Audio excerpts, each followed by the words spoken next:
시편 23편 1절에서 3절은 제가 읽고 4절은 함께 읽을 것입니다.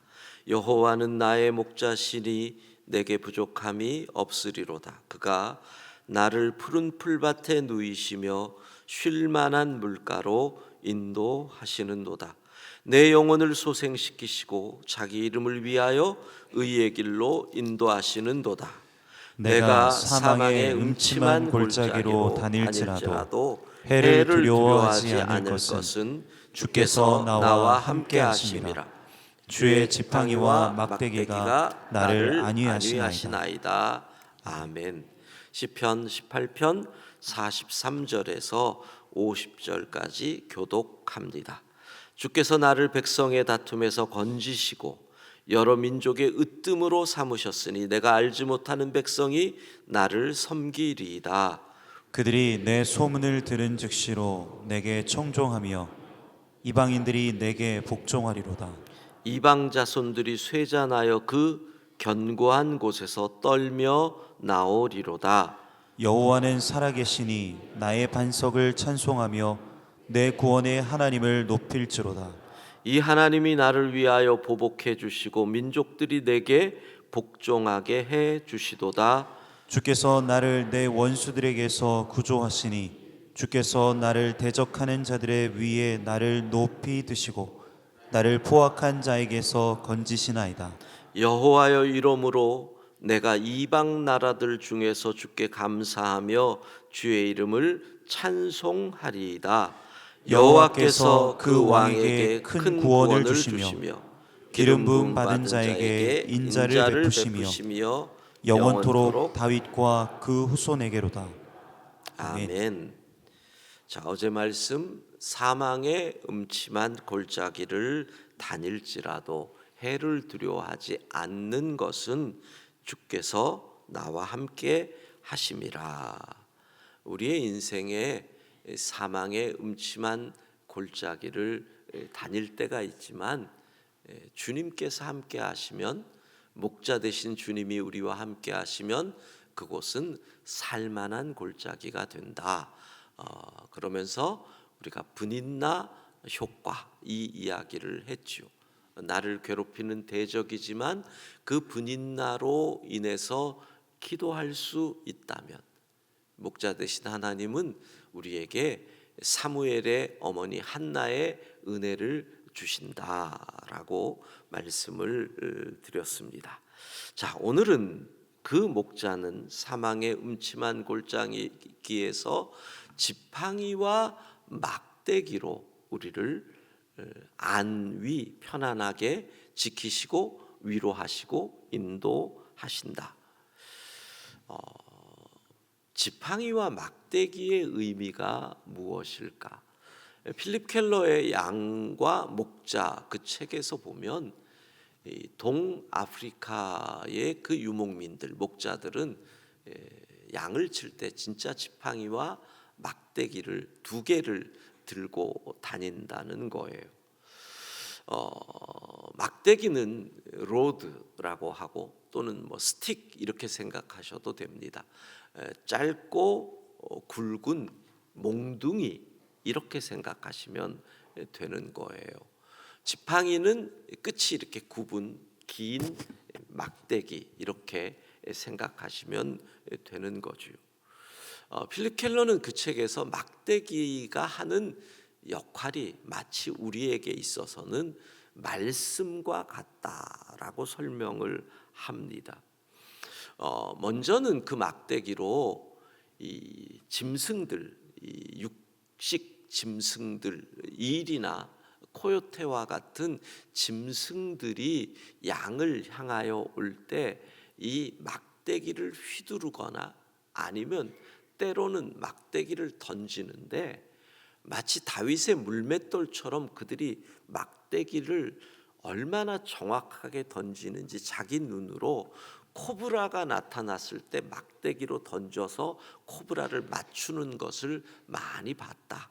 이런 표현이 나오는 거예요. 마치 말씀이 그런 거죠.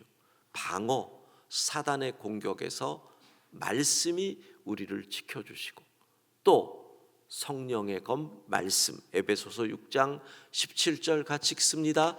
구원의 투구와 성령의 검, 곧 하나님의 말씀을 가지라. 말씀으로 모든 우리를 향한 공격을 막고 말씀으로 공격하고, 그것이 바로 막대기의 역할이라는 거예요. 또 막대기는 이 양들을 징계하기도 하고 교정하기도 한다는 것이지요. 양이 제멋대로 돌아다니거나 또는 먹지 않아야 할 풀을 향해서 가면 목자가 이 막대기를 확 던진다고 합니다. 양을 맞추는 게 아니라 양 주변을 딱 던져서 경고를 해서 목자에게 돌아오게 하는 거지요. 여러분은 그런 경험 없으십니까? 어느 날 갑자기 말씀이 나를 확 찌르는 경험. 내가 그렇게 살면 안 되는데. 이런 경험들은 가끔 있으시죠. 어제 예배 때 이 말씀의 은혜를 받았는데 하루도 못 돼서 말씀 다 잊어버린 것처럼 살았네. 말씀은 언제나 우리를 향해서 경고하시거든요. 우리가 가지고 있는 말씀 가운데서 가장 우리에게 너 이러면 안 돼, 이렇게 해야 돼 라는 말씀을 예로 든다면 저는 요한복음 13장 34절이라 생각합니다. 같이 읽습니다. 새 계명을 너희에게 주노니 서로 사랑하라. 내가 너희를 사랑한 것 같이 너희도 서로 사랑하라. 이 말씀이 여러분에게 역사하기를 바랍니다. 근데 이 말씀이 왜 우리에게 문제가 되느냐 하면은, 아니 저런 사람도 사랑해야 돼요? 라고 말씀에게 질문을 한다는 거예요. 우리의 문제는 말씀을 설득하려고 해요. 여러분 그렇잖아요. 아니 저런 사람을요? 아니 서로 사랑인데 나만 일방적으로 사랑하는데요. 그래도 서로 사랑해야 하나요? 자꾸 말씀을 설득하려고 해요. 이거 나쁜 거 아니에요. 고민이 있다는 건데. 그런데 말씀을 붙잡고 설득하려고 하다가 언제나 말씀이 우리를 설득하는 그 체험이 필요해요. 뭐라고 말씀이 우리를 설득해요? 내가 너희를 사랑한 것 같이. 주님이 이렇게 사랑하셨는데, 나 같은 사람을 주님이 그렇게 사랑하셨는데 이 말씀이 우리를 설득하게 되지요. 그러면 그 다음은 뭐예요? 말씀에 굴복하게 된다라는 거예요. 내가 너희를 사랑한 것 같이라는 이 말씀 앞에서 모든 우리가 말씀을 설득하려고 하는 우리의 논리는 무너질 수밖에 없다는 거죠. 목자는 이렇게 막대기로 주의 말씀으로 우리를 이끌어 가십니다. 자, 그런데 목자가 꼭 하는 일들이 있습니다. 막대기를 통해서. 뭐냐? 양의 문 말씀드렸죠. 양의 문으로 양들이 한 마리 한 마리 들어오게 하면서 오늘 상처 입은 것은 없느냐를 체크를 합니다. 그때 막대기를 씁니다. 왜? 이 상처를 입으면 양털에 가려져 있기 때문에 이 막대기로 양의 털을 들으면서 상처 입은 양을 발견하면 끌어내서 양털 그 부분을 깎고 치료를 해주는데, 특별히 양들이 피부병에 잘 걸린다고 합니다. 옴과 같은 피부병. 그러니까 양의 문을 지날 때마다 막대기를 가지고 잘 살펴보는 거죠. 점검하는 거죠. 마치 우리가 하나님의 말씀으로 오늘 내가 제대로 살았는지를 점검하는 것과 같습니다. 에스겔 20장 37절 같이 읽습니다. 내가 너희를 막대기 아래로 지나가게 하며 언약의 줄로 매려니와. 예, 막대기 아래로 지나가게 하는 거예요, 목자가. 그리고 그 상처를 보면서 어떻게 치유해 준다고요? 언약의 줄로 매려니와. 네가 너희들이 말씀대로 안 살아서 이렇게 상처를 입었잖아. 그러면서 말씀의 줄로 양을 매는 거예요. 말씀을 떠나면 이렇게 상처를 입는 거야, 이 바보들아 라고 점검하시고 말씀의 줄로 매는 것, 이것이 바로 막대기와 목자가 하는 일이라는 겁니다. 자, 그러면 주의 지팡이는 스텝이죠. 끝이 휘어져 있는 긴 막대기입니다. 이건 전적으로 구조를 위해서 하는 겁니다. 건져내는 거죠. 양이 물에 빠졌을 때 목자가 저 위에서 이렇게 양을 건져내는 일에 씁니다. 18편 시편 18편 43절 같이 읽습니다. 주께서 나를 백성의 다툼에서 건지시고 여러 민족의 으뜸으로 삼으셨으니 내가 알지 못하는 백성이 나를 섬기리이다. 잘 보세요. 백성의 다툼이란 말이에요. 내부의 갈등이 일어난 거예요. 그런데 막대기로 휘두르면 어쨌든 얘도 주의 백성이요, 얘도 주의 백성이란 말이에요. 여기도 목자의 양이고 여기도 목자의 양인 거지요. 삭군이라면 막대기를 휘두르지만 목자는 여기서 그 다툼에서 고통당하는 양을 지팡이로 건져 올리시는 거예요. 왜? 목자는 양을 사랑하니 이 내부의 갈등으로 누구도 상처 입기를 원치 아니하신다는 거지요. 우리를 건져주시는 목자의 사랑. 그래서 이 건져주심을 필립 켈러는 이 지팡이를 성령께서 하시는 일이다로 설명을 하는 거죠.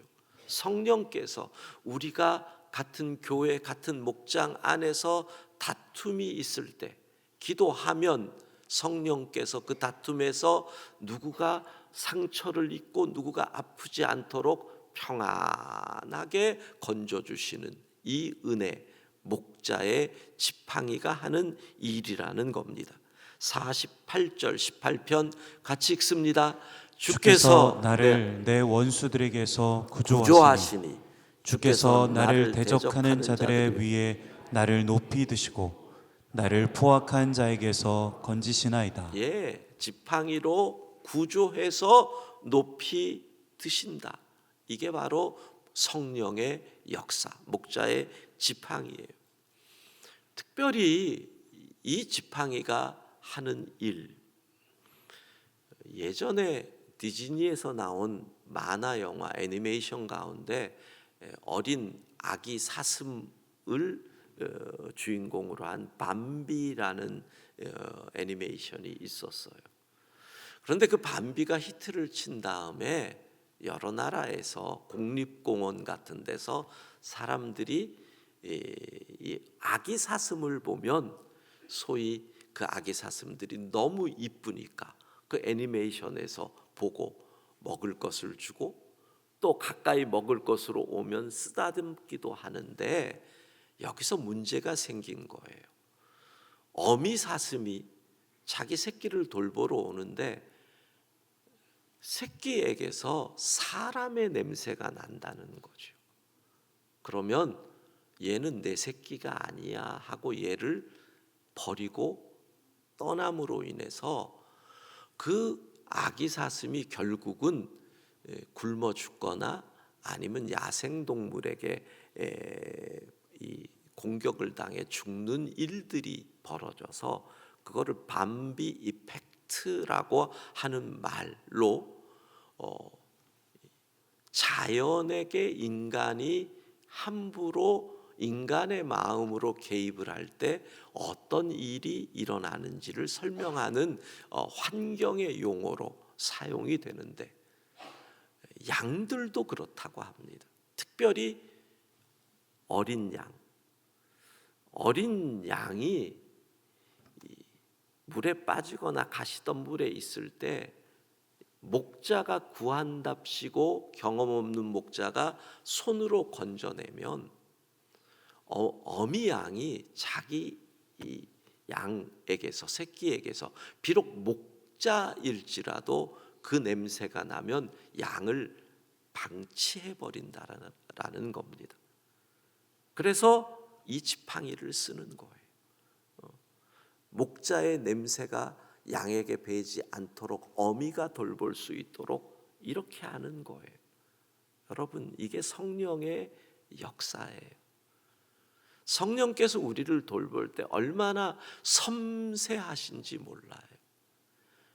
내 속에 있는 어떤 상처와 내 속에 있는 어떤 아픔까지도 생각하시면서 내 가장 깊은 마음을 감찰하시면서 그 돌봄이 또 다른 상처와 그 돌봄이 또 다른 아픔이 되지 않도록 모든 것을 돌봐주시는 성령께서는 나의 연약함, 나의 아픔, 나의 상처, 나의 소원, 마음 가장 깊은 곳까지도 감찰하시는 하나님이신 줄로 믿습니다.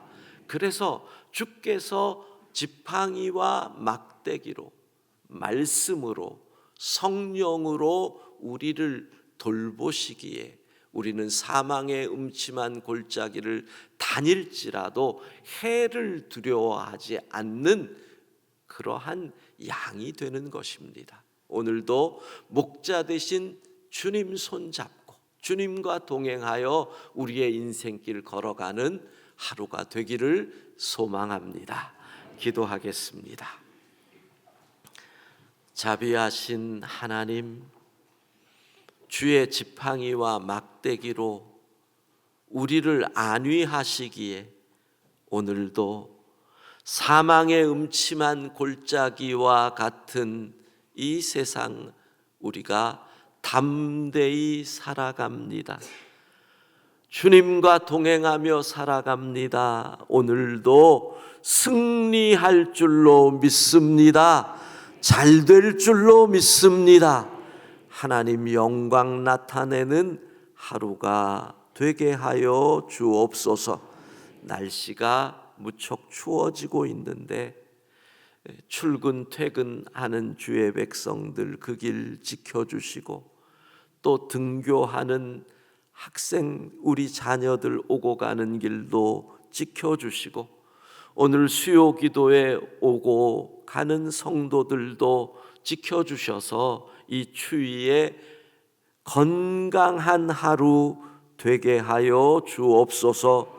오늘도 기도의 제목으로 간구할 때 이 새벽이 응답의 새벽이요 성령께서 역사하시는 새벽 될 줄로 믿습니다. 예수님 이름으로 기도합니다. 아멘.